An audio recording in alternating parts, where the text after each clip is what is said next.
Okey, sekarang kita nak mulakan topik yang baru selepas saya dah recap induktor. So, sekarang ni kita akan masuk kepada kapasitor. Okey, kapasitor ini berbeza sedikit dengan induktor. Okey, kapasitor ini dia masih passive element, cuma dia mengaplikasikan konsep yang berbeza. Kalau tadi induktor mengamalkan konsep kearuhan iaitu pemuat, maka kapasitor adalah konsep kemuatan. Okey, konsep kemuatan. Kapasitor ataupun kita panggil sebagai pemuat. Kalau induktor kita panggil sebagai pearuh, manakala kapasitor kita panggil sebagai pemuat kerana dia apply konsep kemuatan. Okey, konsep kemuatan. Kalau induktor dia nak jadikan benda tu kearuhan, dia guna electromagnetic field. Okey, dalam kapasitor dia menggunakan electrostatic field. Ini beza Ini beza di antara kapasitor dan induktor. Pertama, induktor peraruh menggunakan konsep kearuhan dalam electromagnetic field. Kapasitor adalah pemuat menggunakan konsep kemuatan dalam electrostatic field. Beza tadi elektromagnet, ni elektrostatik. So, di dalam elektrostatik takkan wujud lagi dah 3C tadi tu. Dah tak ada coil, dah tak ada core, dah tak ada current. Okey, dalam elektrostatik dia menggunakan konsep yang lain, totally different. Apa electrostatic field ini? Electrostatic field ini terjadi apabila berlakunya geseran di antara dua plate, iaitu plate positif dan plate negatif, neutron dan juga elektron. Di antara dua plate tadi tu terdapatnya kita panggil sebagai dielectric gap. Dielectric gap. Okey, dielectric gap. Contoh, saya lukis kat awak supaya awak nampak. Okey, konsep elektrostatik. Okey, awak ada dua plate besi. Ini adalah plate. Okey, plate. Ini adalah ruang dielectric. Okey, dielectric. Dielectric ini terdiri daripada non-conductor material ataupun kita panggil sebagai insulator material lah. Ini benda tengah-tengah ni, tak kisahlah apa pun. Boleh jadi plastik, boleh jadi rubber, boleh jadi udara, air dan sebagainya. Plate ini, satu plate akan carry charge neutron, iaitu positive charge. And another one plate will be carry electron charge, iaitu charge negatif. Apabila arus dialirkan kepada metal plate ini, maka akan berlakunya geseran di antara dua plate tadi. Okey? Maka geseran yang berlaku akan menyebabkan berlakunya atau wujudnya kita panggil sebagai electrostatic field. Paling mudah untuk saya cakap pada awak, bila mana awak ada satu belon, tiup besar-besar, lepas tu awak geselkan kepada awak punya bulu rumah. Awak akan rasa bulu rumah awak macam tertarik-tarik. Itulah kita panggil dielectric. Kesan itulah awak panggil dielectric. Macam mana terhasil? Apabila satu belon yang dia carry charge positif, dia gesel dekat kulit awak yang carry charge negatif. Okey, maka akan terhasilnya elektrik di situ. Itulah kita panggil sebagai medan elektrostatik. Itu adalah konsep kapasitor, pemuat. Okey? Okey. Kapasitor merupakan passive element juga, di mana dia ambil tenaga daripada luar, daripada sumber, dia simpan. Bila mana dia perlu, dia akan guna. Dia akan discharge. Ataupun kita panggil sebagai charging and discharging process. Okey? Di mana simbol bagi kapasitor adalah capital C. Dan unit bagi kapasitor kita panggil sebagai farad. Farad ataupun capital F. Okay, Farad. Okey, kapasitor terdiri daripada dua jenis, iaitu jenis berpolariti iaitu polarized kapasitor dan jenis tidak berpolariti.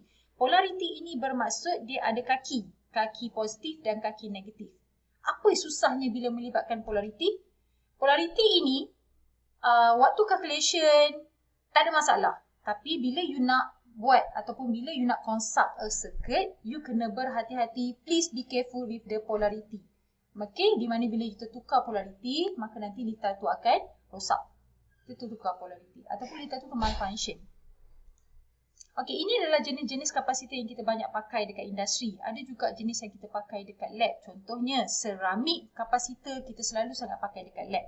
Seramik kapasitor ataupun jenis elektrolit pun kita banyak pakai dekat lab. Sebab seramik dia tak ada positif negatif Tapi elektrolit jenis ada positif dan negatif sign. Nanti kita akan tengok dalam sesi lab. Alright.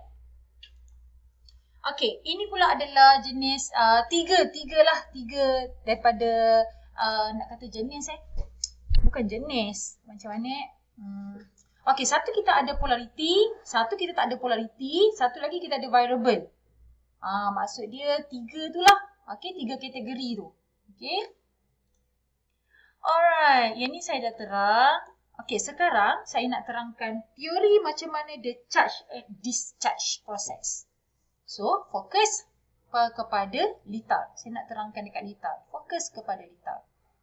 Ini adalah litar apabila you tak sambung apa-apa. Kalau you perasan, you ada dua litar di sini. Okey, you ada dua litar di sini.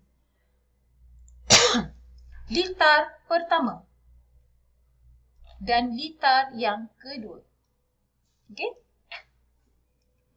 Pada keadaan tidak disambungkan kepada mana-mana switch. Mana switch dia? Ini.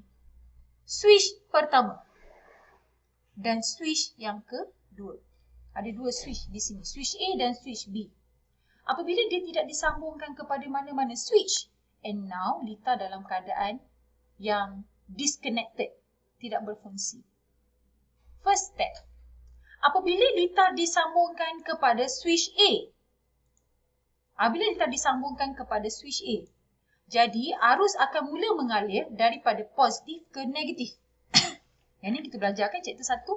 Arus akan mengalir daripada positif ke negatif. Sehinggalah melalui kepada you punya kapasitor. Dan kapasitor is start to charge. Dia mula ambil tenaga, simpan. Ambil tenaga, simpan. Okey? Sehinggalah dia mencapai value yang sama dengan voltan sumber. Okey, perasan voltan sumber kat sini 5 volt kan? Sehinggalah dia mencapai value voltan sumber.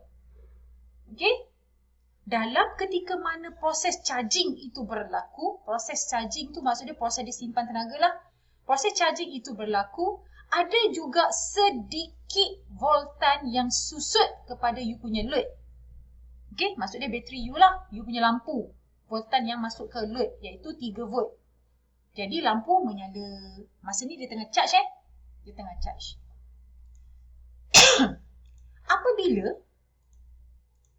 Apabila satu ketika di mana dia kita katakan telah reach the maximum charge. Maksud reach the maximum charge ini adalah voltan pada kapasitor sama dengan voltan sumber. Jadi dia dah kita panggil sebagai reach maximum charge ni. Dan situasi ini kita panggil sebagai full charge. Dah full charge 100%. 5 volt, 5 volt. Bila dia dah full charge, maka dia akan terus potong current tu. Dia akan potong current tu dan load tidak akan lagi bernyala. Dia potong load Faham tu dulu. Dan akhirnya, apabila litar itu dah disconnect daripada switch A, pergi kepada switch B, maka dia tidak perlu lagi voltan sumber di sini. Dia hanya guna voltan yang disimpan yang 5 volt tadi tu. Kan kat sini tadi ada 5 volt.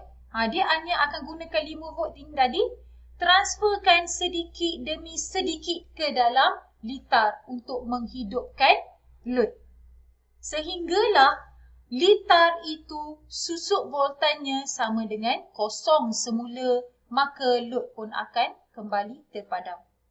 Yang ni kita panggil sebagai discharging process. Boleh? Samalah konsep dia macam you charge handphone. Charge handphone You ada handphone, you ada charger. Bila handphone you bateri sekarang, bateri saya 15%. Okay, bateri saya sekarang 15%. Bila saya cucuk ataupun bila saya connect charger, maksud dia sekarang saya sambung ke switch A, iaitu you punya source. Maka dia akan charge. Dia akan charge sambil juga handphone you menyala kan. Dia akan charge, dia akan charge, dia akan charge. Sehinggalah dia capai 100%. Bila dia capai 100%, dah tidak ada lagi laluan arus daripada voltan sumber. Dia cut. Tapi handphone you masih menyala. Dia pakai apa? Dia pakai voltan pada kapasitor tadi. Kapasitor bagi yang masuk. Bagi, masuk. Bagi, masuk. Tidak ada lagi direct voltage kepada you punya handphone. Sebab itulah dia kekal 100%. Tapi bila you disconnect you punya charger, maka handphone you sekarang bergantung kepada nilai bateri kapasitor yang simpan. Sikit demi sikit dia pakai, sehinggalah bateri turun kosong, maka handphone pun terpadam. Lepas tu you connect lah balik you punya voltan sumber. Itulah kita panggil sebagai charging and discharging process dalam kapasitor. Macam mana berlaku? Itulah dipanggil tadi dua plate yang mengalirkan elektron dan proton bergeser menghasilkan electrostatic field pada dielectric tadi. Boleh? Okey, itu adalah konsep. Okey, konsep. Alright, ini dia nak cakap pasal teori sikit lah Simbol macam saya katakan tadi, simbol adalah C, iaitu capital C. Dan unit adalah farad, iaitu capital F. Dan you punya You punya schematic simbol, kalau induktor kalau induktor schematic simbol dia macam ni kan. Kalau kapasitor schematic simbol dia macam ni. Ini adalah L dan ini adalah C. Ini adalah R. Awak ada 3 lah sekarang elemen tu. Awak ada R, awak ada L dan sekarang awak ada C. Ada 3. Okay, R, L dan C. Okay. Sikit lagi pasal dia punya teori sebelum kita masuk kepada formula. Okay, kalau tadi induktor kita ada 3C. Okay, kita ada 3C yang menyebabkan perubahan atau kebergantungan kepada medan magnet. Maksud dia medan magnet tu boleh jadi tinggi atau rendah bergantung kepada 3C tadi. Untuk kapasitor, 3 juga perkara yang akan mempengaruhi faktor kapasitan dalam litar. Iaitu pertama adalah plate area. Awak ada 2 plate kan? Plate neutron dan plate elektron. Okey, area plate ini memainkan peranan. Sekiranya plate itu kecil, pendek, maka dia akan kuranglah kapasitan dia. Kalau plate itu panjang, lebar ataupun area makin besar, maka lebihlah kapasitan dia. Sekarang kita tengok pula plate spacing. Plate spacing ini adalah jarak di antara 2 plate. Okay, sekiranya jarak itu makin besar, makin jauh lah. Kan? Makin jauh plate tu, maka kapasitan semakin rendah. Kalau makin dekat plate tu, jadi pergeseran di antara elektron dengan proton tu cepatlah berlaku. Maka kapasitan lagi tinggi. Dan faktor yang ketiga mempengaruhi kapasitan adalah permittivity. Iaitu kalau dalam induktor tadi permeability awak ada mu. So dalam kapasitor awak ada permittivity, iaitu simbol ini. Saya tak pasti simbol ini nama apa, tapi simbol ni. Okay, sama juga. Dia sama dengan permittivity O darab dengan permittivity relatif. Sama juga, tak ada beza. Okay? Dan yang ketiga adalah permittivity lah. Sekiranya permittivity itu jenis air, jenis vacuum, maka dia less kapasitan. Dan sekiranya dia jenis-jenis yang ada glass, ceramik, maka dia more kapasitan. Okay? Alright, kita akan sambung mengenai calculation dalam rakaman seterusnya.